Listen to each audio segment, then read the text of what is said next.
So a few days ago I received my Zhiyun Crane 2 and I was really excited about it because it got 7 pounds payload. Now this is not going to be a tutorial video or an unboxing video, a lot of them are already online. My goal here is to see if it is actually possible to push the Zhiyun Crane to the limit it says it can.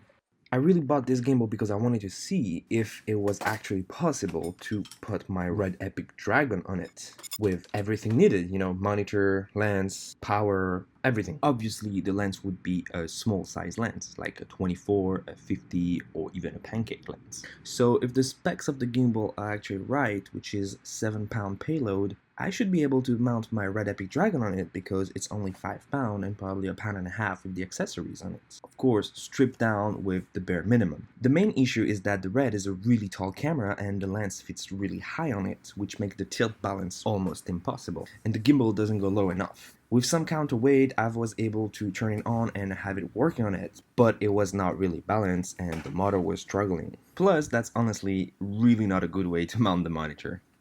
So I decided to start over and flip the camera around, put the Manfrotto plate on top of the tactic plate in order to lower the gravity point of the Red. The lens was sitting much lower, which helped. My goal was to not have to use any extra weight in order to counter the height of the Red.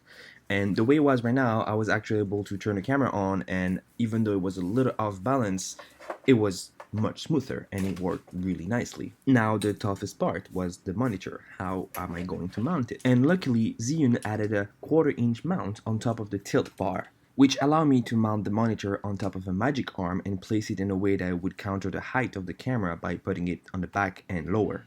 After a few adjustments, I was able to put a microphone on top of it and get it perfectly balanced. It was a full kit: camera, lens, microphone, monitor, and the power was provided by a battery belt. And to clarify, this is absolutely not the same as having a Ronin or a Movi Pro. You want to own a Movi Pro and a Ronin if you own such a camera kit.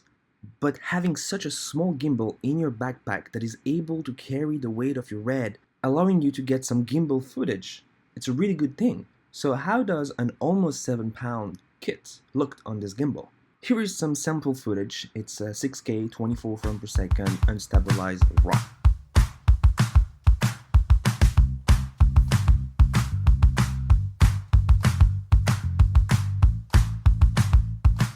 Considering how portable this gimbal is, this is pretty good. If you have any question, feel free to ask them in the comment section.